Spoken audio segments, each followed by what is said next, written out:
Now at 10, guilty on all counts. Next, the sentencing for an accused cop killer. Justice was served today. But the heartbreak remains. Every day enduring the pain of a lost son. Several fires all at one South City spot. So this fire is costing you all money.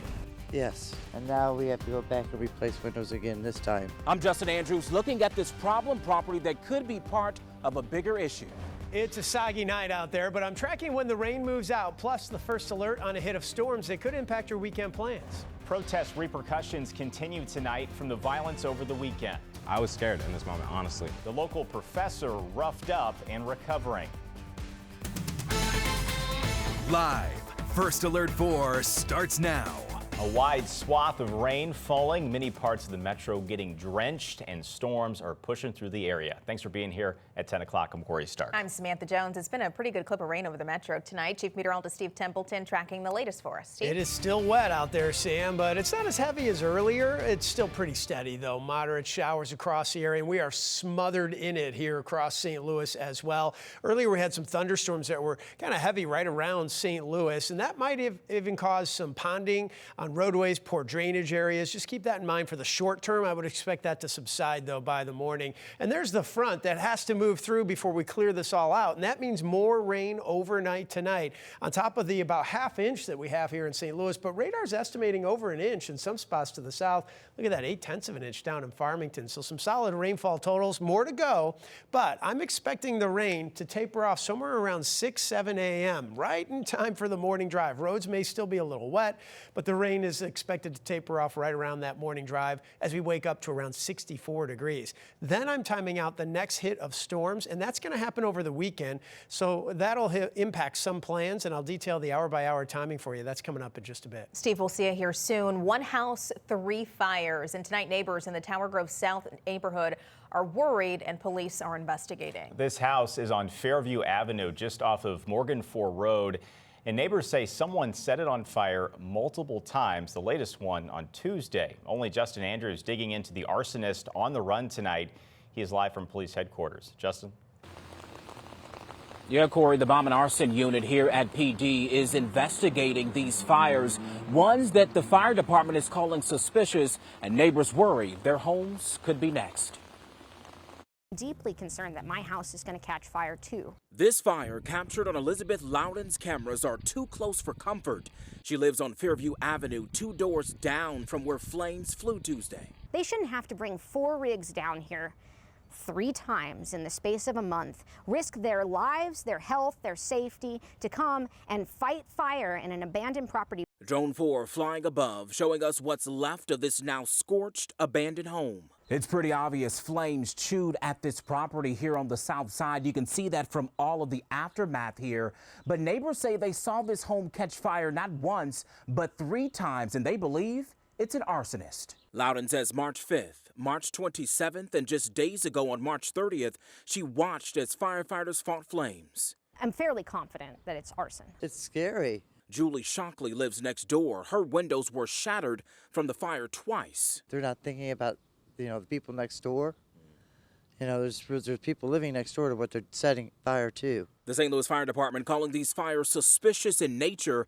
In fact, the bomb and arson unit with St. Louis City Police launched an investigation. We're afraid that they're going to come back and set the garage on fire back there next time. Landmarks Association of St. Louis agrees, writing, quote, "One key to solving this problem is increasing resources for code enforcement and diligently holding property owners accountable." My house could be like this in the blink of an eye, and I just hope that my roommate and I could get out and the cats could get out. Until someone is caught, neighbors are left feeling uneasy. All right, so it's important to note tonight that you may remember back in March, the city told me that they'll be spending millions in ARPA funds to help with these vacant and abandoned buildings and properties throughout the city. But obviously, we know that takes time. We're live at police headquarters downtown tonight. I'm Justin Andrews, First Alert 4. Yeah, it definitely looks like that building needs to go. All right, Justin, thank you. New tonight, police are investigating a deadly shooting just north of downtown St. Louis. This happened just before 6 p.m. on North 11th Street. Police at the scene said a man was shot multiple times. This has been a long road for us. It's not been easy. Emotions running high tonight after the man accused of murdering St. Louis police officer Tamaris Bohannon is found guilty on all 9 charges. That guilty verdict coming just 3 hours after jury deliberation. Our Melanie Johnson joins us now here in studio, bringing us the latest after the jury's quick decision. Melanie? Yeah, the family of the young St. Louis City police officer waited 4 years to hear the word guilty. A statement of justice his father and prosecutors say was worth the wait for a hero who paid the ultimate sacrifice. Every day enduring the pain of a lost son. Moments after the guilty verdict, Al Bohannon seen showing a father's love for his murdered son. A final kiss in his memory at a memorial for fallen police officers that sits outside the courthouse. We, the jury, find the defendant guilty of murder in the first degree. After 3 hours of deliberation, a jury found Thomas Kenworthy guilty Thursday of killing 29-year-old St. Louis police officer Tamaris Bohannon. He was only on the force for 3 years before dying in the line of duty. You can't come in our city. You can't come and hurt the officers that we hired that are supposed to protect us and keep us safe. We won't allow it. Circuit Attorney Gabe Gore calling the verdict a win for the entire city. This verdict sends a clear message that those who commit violent crime in the city of St. Louis will be held accountable. A jury found Kenworthy guilty on all 9 counts, including first-degree murder. Police say in August 2020, after a crime spree in Florida, Kenworthy fled to St. Louis. According to court documents, on August 29, 2020, he shot a homeless man before forcing a family out of their home in Tower Grove South and barricaded himself inside. We're told he started shooting at officers. The gunfire striking Bohannon, killing him and injuring another officer. All the officers that are out there today, I want to thank you for putting that uniform on every day. And I want to thank you for supporting us here in this city, for defending us, keeping us safe. Bohannon's legacy lives on through his family, including his wife and 3 children. Kenworthy also found guilty of assaulting a police officer, burglary, and resisting arrest. And the circuit attorney's office said witnesses were very key in this case as he faces life without the possibility of parole. He will be sentenced in June. Melanie Johnson, First Alert 4. Melanie, thank you. SLMPD Chief Robert Tracy released a statement tonight saying in part, today justice was served. His senseless murder is a somber reminder of the ultimate sacrifice Officer Bohannon made in service of the city of St. Louis. Please keep Officer Bohannon's family, friends, and fellow officers in your thoughts and prayers. Tonight, we are working to identify the person killed in a 3-car crash in Swansea. Police say around 4:30, 3 cars were involved in this wreck on Route 159 Old Fullerton Road. We're told people were injured in all of the vehicles. The suspect vehicle was traveling north at a high rate of speed, struck the curb and then another vehicle. The suspect vehicle then tumbled and then hit the van that you see behind us. Well, police tell us besides the 1 person killed, first responders airlifted another to St. Louis and 2 others were transported to the hospital. Right now, there's no word if any charges will be filed. Tonight, college campuses across the country continue to deal with pro-Palestinian protest. One of the latest protest flashpoints is the campus of UCLA. Police broke up an encampment there overnight and bulldozers were then brought in today to scoop up trash and tents. More than 200 people were arrested. Newly released police body camera footage at Columbia University shows officers cutting their way through barricades after the school called in the NYPD to clear protesters from the campus. CBS News has learned no firearms were found here, but police did recover small pocket knives, baseball bats, and clubs. Here at home, the fallout continues after protests at Washington University over the weekend. New tonight, fences are now up around the Washington University campus. The school claims it's in preparation for commencement, which is more than a week away on May 13th. You'll remember a Saturday protest at the school ended violently with 100 people being arrested. Included in those injuries, a local professor who tonight is still recovering. Our John Kipper live outside those fences with this update. John. Yeah, Sam, we are right off Skinker right now, right in front of Washington University property. And as you can see, there is a fence right here, and the fence lines all the way down Skinker.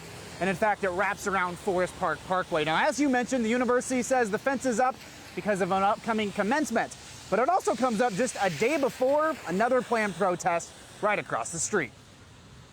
Worrying times, honestly, worrying times. That's Caleb Hughes' reaction after hearing his alma mater, Washington University, put up a fence around campus. He was a part of the pro-Palestine protest on Saturday.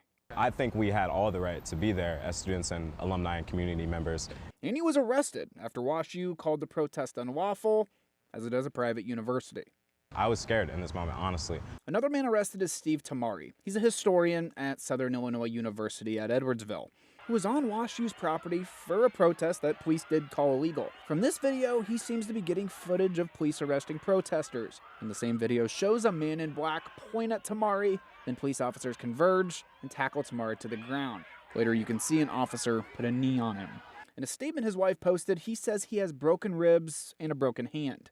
Jane Duker, a local police union lobbyist, responded to the video in a post on Twitter, saying, "Quit resisting arrests. Why this professor felt the need to invade Washington U aside, when you resist arrest, you are a common criminal who deserves to be manhandled." We asked Hughes what he made of that comment. They probably weren't thinking too peaceful to begin with in the first place. That's very disgusting, honestly. Washington University says 3 police officers were injured during the protest as well. No charges for anyone related to the incident have been filed. Now, we did reach out to friends of Tamari who told us that he just doesn't want to talk about the incident right now. Now, there is a planned protest, as I mentioned, right across the street from us at Forest Park tomorrow. And then on Saturday, there's another pro-Palestine protest at SIUE in the Metro East. Reporting live at Washington University, John Kipper, First Alert 4. John, thank you. After days of silence concerning ongoing pro-Palestinian protests at dozens of colleges and universities, President Joe Biden weighed in today, saying students have a right to protest, but it should not infringe upon the right of other students to take classes and attend graduation. There's the right to protest, but not the right to cause chaos. People have the right to get an education, the right to get a degree, the right to walk across the campus safely without fear of being attacked. But let's be clear about this as well. There should be no place on any campus, no place in America for anti-Semitism or threats of violence against Jewish students. At campuses like George Washington University and the nation's capital, students have erected pro-Palestinian encampments in prominent public areas.